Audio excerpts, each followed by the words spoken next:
Ci vuole un governo che sappia governare, semplicemente. L'imprenditore Paolo Fassa non ci gira tanto intorno. Gli industriali trevigiani non accolgono certo di buon grado l'uscita del ministro dell'economia Giovanni Tria, che dice senza alternative l'IVA aumenterà.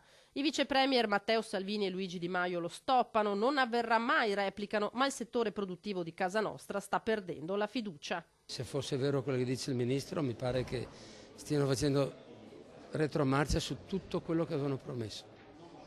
Com'è la situazione? Si parla tanto di stallo.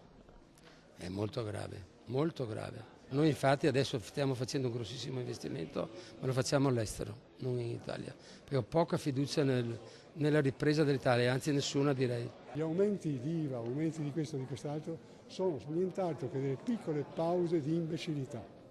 È come un incubo. Imbecille, non il signor Tria, ma pensare di aumentare. Un paese sano dimezza i gravami sulle persone. Tutto questo terrorismo che io sto chiamando, il fatto dell'aumento dell'IVA, il fatto della patrimoniale, crea una forma di suggestione nella gente tale che ovviamente disincentiva a quelli che possono essere eventuali spese ed acquisti.